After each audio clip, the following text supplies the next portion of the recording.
महायोगपीठे तटे भीमरथ्यां वरं पुण्डरीकाय दातुं मुनीन्द्रैः समागत्य तिष्ठन्तमानन्दकन्दं परब्रह्मलिंगं भजे पांडुरंगम.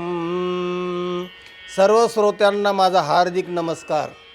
सज्जन हो, 5 जीवन मूल्य या विषयावर आजचा हा आपला भाग आहे. म्हणजेच काय की माणसाला विवेकी दृष्टिकोन असला पाहिजे, सारासार विवेक असला पाहिजे. म्हणजेच सद आणि असद विवेक, जीव आणि ब्रह्माचा विवेक, आत्मा अनात्म विवेक, म्हणजे त्या 2 गोष्टी त्याच्या विवेकाने बाजूला करता आल्या पाहिजे. यालाच निरक्षरन्याय असं म्हणतात. शास्त्रामध्ये जसा राजहंस त्याची चोच पाण्यात घातली की ते दूध आणि पाणी एकत्र केलेलं असलं त्याची चोच बुडवली की पाणी आणि दूध वेगळं होऊन तो बरोबर दूधच घेतो आणि पाण्याचा त्याग करतो. त्याला निरक्षरन्याय असं म्हणतात. तसंच ज्ञानी लोक जे आहेत ते राजहंसासारखी आपली बुद्धी त्या मुद्द्यामध्ये घातली की म्हणजे सत काय आणि असत काय असा 2 भाग त्याचे करतात. कुठलाही विषय, सांसारिक असू दे, व्यावहारिक असू दे, पारमार्थिक असू दे, शैक्षणिक असू दे, सामाजिक असू दे, कुठल्याही मुद्द्यामध्ये त्यांनी तो मुद्दा पुढे घेतला की ते सारासार निवडून दाखवित असतात. तसा दृष्टिकोन असणं हा एक जीवनातला महत्त्वाचा भाग आहे. 5 मूल्यापैकी पहिला मुद्दा आहे वैज्ञानिक दृष्टिकोन. विज्ञान म्हणजे अनात्म विवेक. विज्ञान म्हणजे भौतिक आणि आध्यात्मिक या 2 गोष्टीचा निवाडा म्हणजे वैज्ञानिक दृष्टिकोन. भगवान गीतेमध्ये म्हणतात ज्ञानम विज्ञानसहितम. अर्जुना, मी तुला ज्ञान विज्ञानासह सांगतो. प्रवक्ष्यामी म्हणजे सांगतो. यज ज्ञात्वा मोक्षशे अशुभात. जे जाणलं असताना तो दुःखातून मुक्त होईल.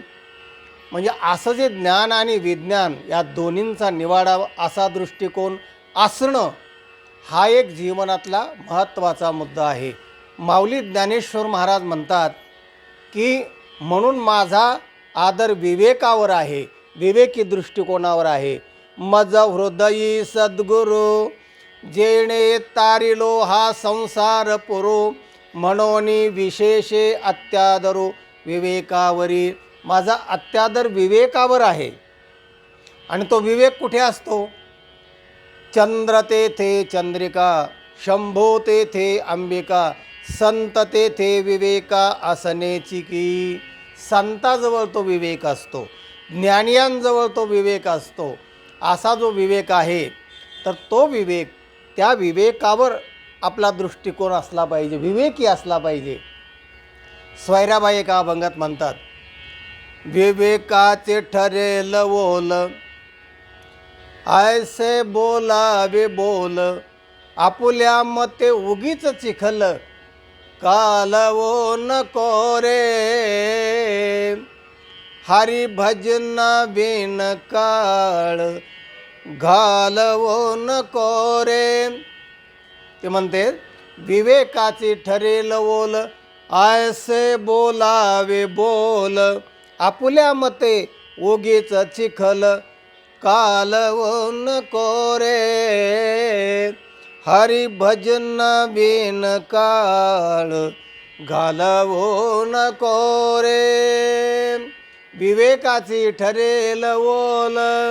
विवेकाचा ओल म्हणजे जिव्हाळा असला पाहिजे.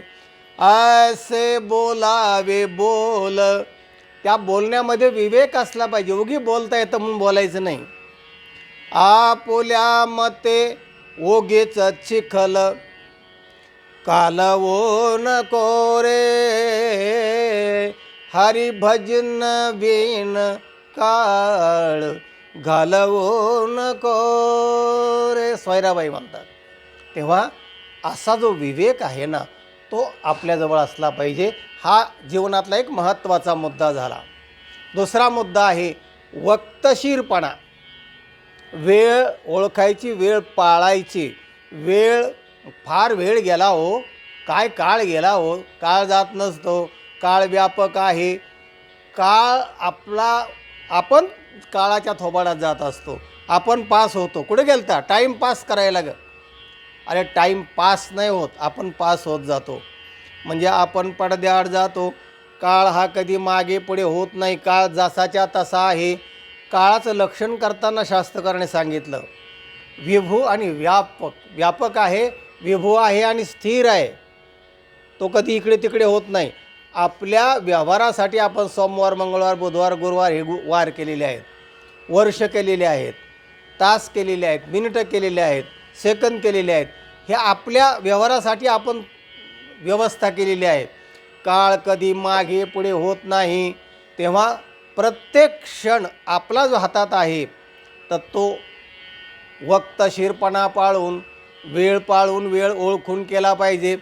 श्वास श्वास पर एक नामले, बिन श्वास मत खो, जाना नहीं वो श्वास को तो फिर आना न हो. प्रत्येक श्वासाला महत्त्व द्या, वक्तशीरपणा पाळा, वेळेचं महत्त्व राखा. वेळ फार महत्त्वाचा असतो. वेळ जात नसतो, वेळ सगळं घेऊन जात असतो आपला. म्हणून ज्याला वेळेचं महत्त्व कळलं त्याला सर्व कळलं. तिसरा मुद्दा आहे पर्यावरण रक्षण. पर्यावरणावरच आपण जगत असतो. कारण आपलं जे शरीर आहे, आपलं म्हणजे सगळ्यांचंच, पृथ्वी, आप, तेज, वायू आणि आकाश या पंचमहाभूतांचं शरीर आहे. आणि या पंचमहाभूत जे बाहेरचे आहेत ना, त्याच्यावर हे शरीर अवलंबून आहे. हवेत बिघाड झाला की आपल्या शरीरात बिघाड होणार. कुठलाही बिघाड झाला तर तापमान आता इतकं 40च्या पुढे गेलेलं आहे. तर आत्ताच बातमी आहे की 250-300 लोक त्या उष्माघाताने मेले. म्हणजे त्याच्यात बिघाड झाला थोडा, त्याचं खालीवर झालं की माणसाच्या या शरीरावर परिणाम होतो. आणि म्हणून याचं साम्य कसं राहील हे बरंचसं मानवाच्या हातामध्ये आहे. आणि म्हणून पर्यावरण रक्षण हे केलंच पाहिजे. आणि त्याच्यासाठी कडक नियम करून तशा प्रकारचं आपण वागलं पाहिजे. नाही तर आता सगळे प्रदूषण वाढलेत ना. म्हणजे वायू प्रदूषण झालं आहे, ध्वनी प्रदूषण झालं आहे, जलप्रदूषण झालं आहे, सगळं प्रदूषण.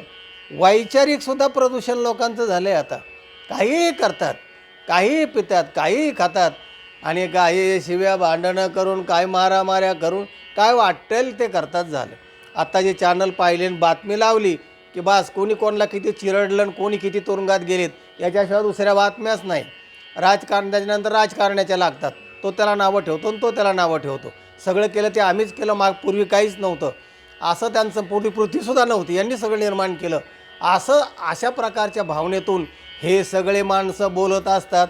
मागच्या माणसाला काही कळत नाही आणि आता असणाऱ्या समोरच्याला काय कळत नाही, जे मला कळतं आहे अशी त्यांची भावना असते. तेव्हा जो तो ज्या त्या ठिकाणी बरोबर असतो आणि प्रत्येक आपापलं काम करत असतो, हे कोणी मानायलाच तयार नाही.